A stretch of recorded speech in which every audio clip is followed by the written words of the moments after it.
Welcome to the Real News Network. I'm Sharmini Pires coming to you from Baltimore. Over 30 people have been killed in what some are calling a second revolution in Burkina Faso. On October 31st, President Blaise Compaoré of Burkina Faso was brought to his knees and forced to resign by his people. The pivotal and final act that pushed the people to their brink was that Compaoré was seeking a change in the constitution to extend his rule. After 27 years as president of Burkina Faso, the Burkinabe people had enough. When they took to the streets, 1 million people gathered. They torched the parliament and brought an end to Compaoré's rule. Soon thereafter, the country's military decided to appoint Lieutenant Colonel Zida to lead an interim government. But this further angered the people and sparked further protests. They insisted on a civilian transitional government.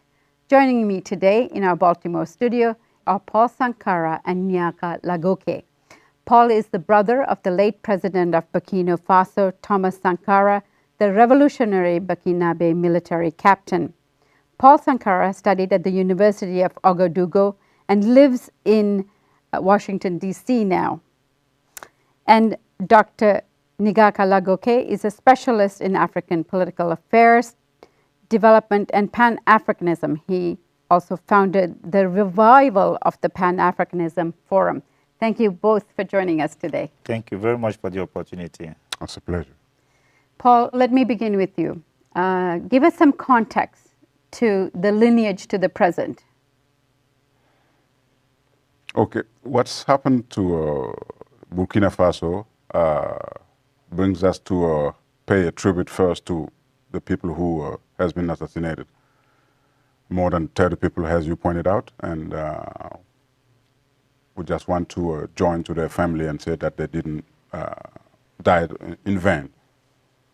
In 1966, in a few details difference, grassroots led by trade union mainly, first revolution, sort of speaking, happened in what we used to call the former Upper Volta.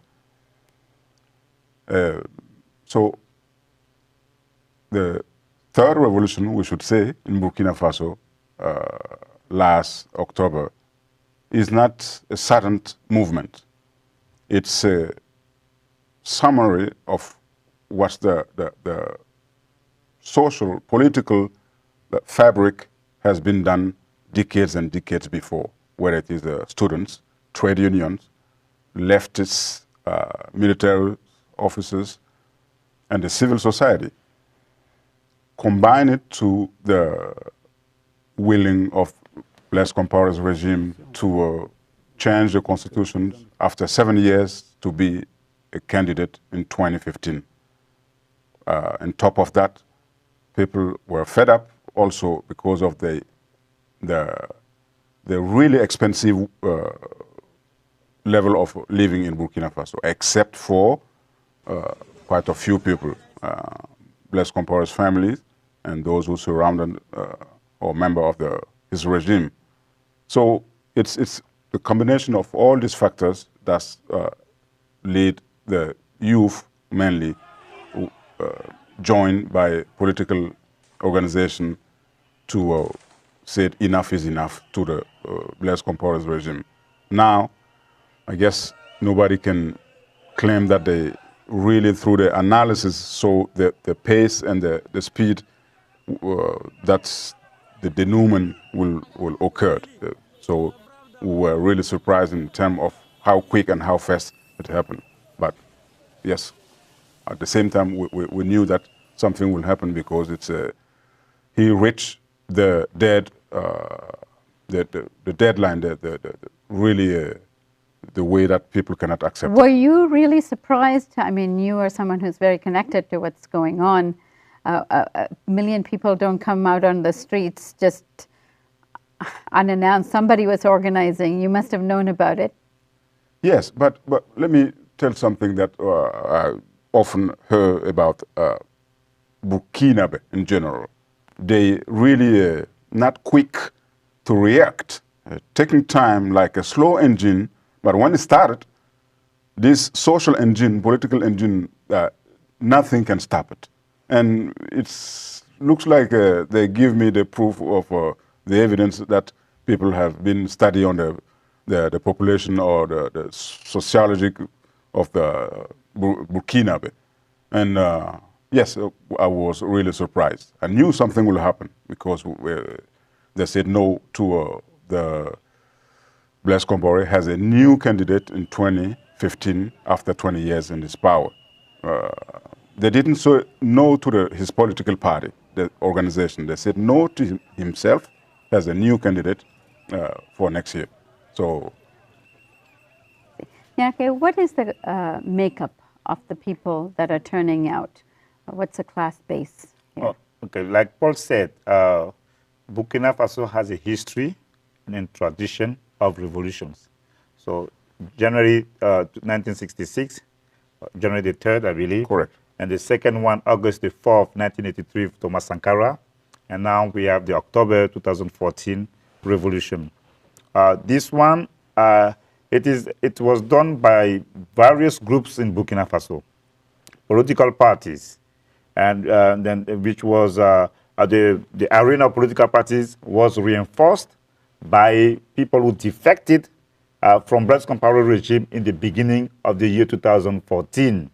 And more than 100 people left these political parties, among whom former prime minister, former president of the parliament, even the leader of Blaise Compaoré's ruling party. What caused the exit? Because people were suspecting Blaise Compaoré to maneuver through the constitutional change to extend his term in power, but at the same time, to choose his brother as his successor. So other people who were supporting Blaise thought that, after Blaise Compaoré, they will have an opportunity for them to become president after him, but they realized that he was doing everything for himself and for his brother, who is François Compaoré. Okay, so this is, I think, the pivotal act that pushed them to react, and then later on, they joined the opposition to denounce constitutional change because they say it was a threat to democracy and stability. So the opposition... Are there a term in the constitution for the president? Yeah, there's term constitution. The first concept, what I could call the constitutional constitution in Burkina Faso, June the 2nd, 1991, limited the presidential terms in 2. And that time, the presidential term was supposed to last 7 years. And later on, in 1997, Blaise Compaoré changed the constitution this time so that he can be in power for eternally. And then after the assassination of the journalist Norbert Zongo in 1998 or 1998, there was like a public uproar in Burkina Faso, and the people forced Blaise Compaoré, to this time accept the constitutional change to bring back the limitation of terms. This time, the term was to be 5 years. So all that process was supposed to end in 2015.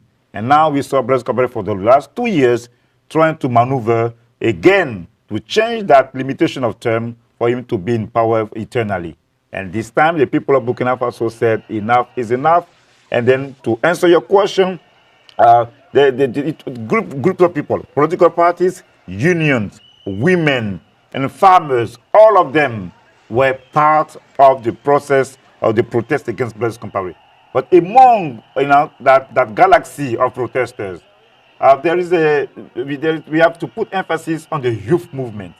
They call them the children of the revolution.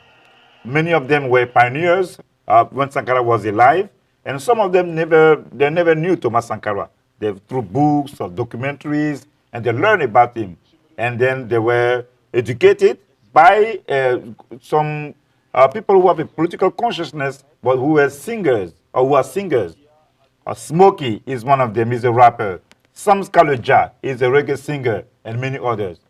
They made songs on Thomas Sankara and to promote his values and doing concerts. So it was a build-up. It did not happen like that overnight. And last year, they created the civic broom movement. The broom, which is the symbol to sweep the nation from the corruption and from corrupt leaders. And then they were touring the country, going to different parts, and doing community organization and community engagement. And this is how the people of Burkina Faso, with the struggle of political parties and different people, they decided to react this time, and it happened in October, the very month in which Thomas Sankara was assassinated in 1987. Paul, do you think that the youth were obviously, learning from from Thomas Sankara's history, but do you think Arab Spring had something to do in terms of that inspiration?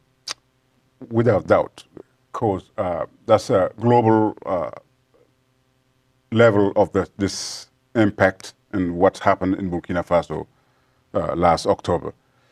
They have to add something that on the numerous titles of this revolution, the Black Springs, the Children's Revolutions, Sankara's Children's Revolutions. I even read one, the IT, Facebook revolution, Facebook and Rastas revolution. So yes, they traveling. They have satellites in the countryside in different countries in Burkina, in Africa, including Burkina. They have Facebook and Twitters, and so what happened in Tunisia and other countries have an impact. As long as conducted by youth and organizations, they can say, okay, we can do that too, for the sake of the freedom for the whole population. So, yeah, it's not there is somehow a connection. Quickly, something I wanted to add that I forgot to say in my answer. The youth movement in Burkina Faso, the rappers, they drew the movement from a similar movement that ended with Abdoulaye Wade, former president of Senegal, that stopped his desire to change the constitution, to extend his term in power, and then to choose his son as a successor. And that movement in French, we call it Yanama. In English, it is we are fed up. So it's similar things. And then the people of Burkina Faso, because of the connection they have with those people. So before the Arab Spring, or beside the Arab Spring, they drew also from the similar movement in Senegal. And the difference between their movement and that of the Arab Spring or that of Senegal is that they have an inspirational figure who is the hero to millions in Africa, who is a Pan-Africanist and who was the leader of the revolution, Thomas Sankara.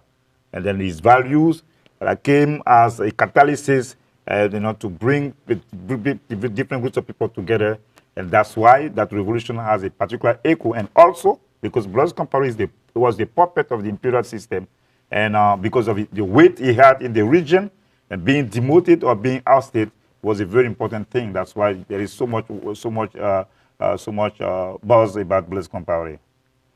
And tell me about the discontent of the youth. What are they facing? What are some of the realities? Is there joblessness? What is compelling them into action? You name it. It's the first thing. It's jobless, with or and without degrees, and Burkina Faso is a landlocked country without a lot of resources compared to certain countries in the same continent of Africa. But at the same time, the gap is huge, coming from people that are public servants. By definition, you should show as it's happened during the 4 years of revolution with Thomas Sankara. You should give the sacrifice and show the example. It was not the case.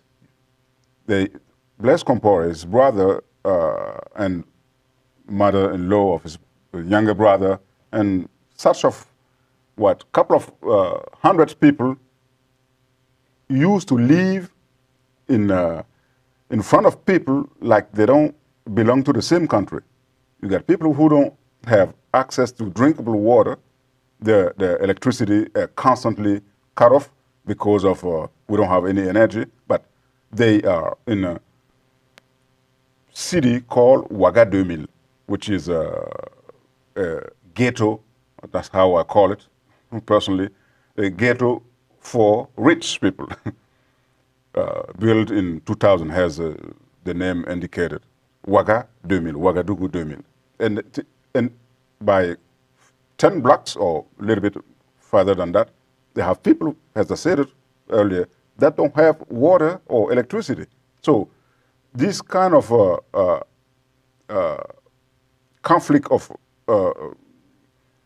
social conflict, economic, whether you know somebody in the power or whatever you have, or like talent or knowledge or degree or diploma, you cannot have a job. So they organized themselves and said, okay, the country is for ourselves.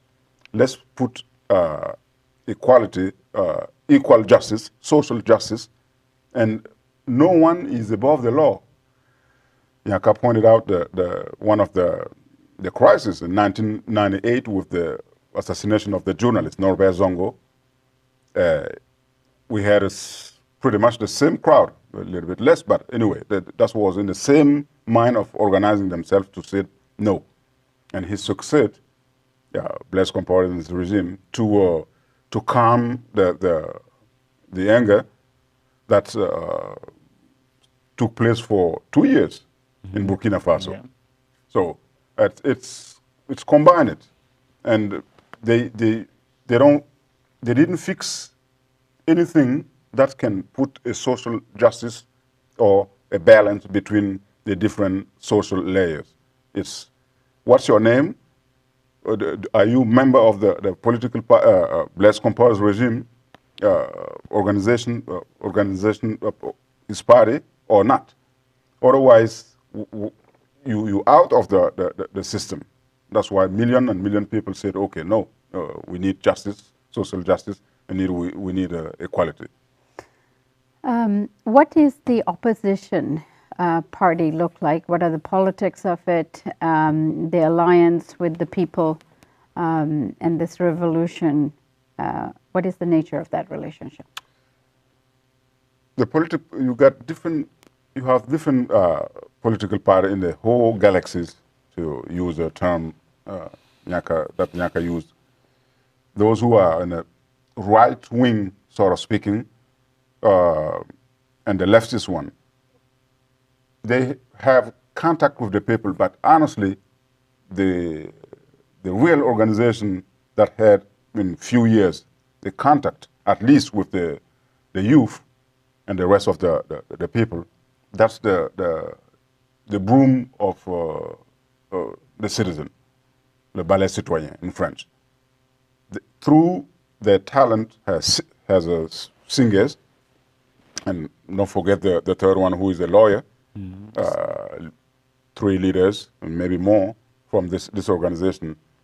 Through their talent, they talk to people with the songs, and went to Thomas' quote-unquote grave, because, by the way, nobody didn't see the body. Sankara's family, neither his wife nor the rest of the family, saw the body of Thomas. So we don't know who is in the grave. So they went there and did some, video, and have young people. And recently they went to an hospital, clinic, clean it up, and gave to a couple of women who gave birth some basic gifts. Those women belong to really low-income families. That it shows what kind of action, political action, the broom of the citizens done before Blaise Compaoré fall. I understand that one of the things that the people are calling for is really an investigation of sort into Thomas Sankara's death. Yes, the family, and over the family, because Thomas Sankara doesn't belong anymore to just the biological family. He's the one who first said that you can assassinate me, but you can kill me, but more than 1,000 Sankaras will reborn. I understood that time that it was Sankaras in the spirit and by heart. And indeed, today we have more and more Sankaras throughout the world. Of course, for the simple reason, it's a human approach. Somebody in a family has been assassinated. Nobody didn't receive or see the body. We need to see exactly where are their remains. And then, by the way, go through a DNA process to make sure that he is indeed Sankara who is in such and such tomb in Burkina Faso in a cemetery. And the third reason, it will help probably the scientists to determine what's the cause of Sankara's death, because the family has been given a piece of paper in which it said, Death certificate. yeah, the death certificate died for natural causes. So for all this reason, yes, and the last but not least, I think that the youth, the political organization, and including for the interest of any government, you have to make some how you say it, to put some light, truth and justice for many cases, like Thomas Sankara's cases, Norbert Zongo, the journalist, and such, because Blaise Compaoré, and this is statistics recognized by everybody in Burkina, has more than 200 crimes in terms of killing people. I'm not talking about the economic, bribery and corruption, and that's and it's above and beyond the small country Burkina Faso. Involved in Ivory Coast crisis, in Angola, the diamond, Liberia, with Jonas Savimbi, the gold and such, Sierra Leone, the coup d'etat in Mauritania, etc., etc. Liberia. So it's hard for him to find after Ivory Coast, because I'm pretty sure for the internal political reason, the government right now in Ivory Coast won't keep him longer than a few months. But we will definitely be continuing this discussion, both about Burkina Faso itself as well as the region at The Real News, and I hope both of you will join us in that journey. Thank you very much, Sharman. It was a pleasure, Sharman. Thank you. Thank you. And thank you for joining us on The Real News Network.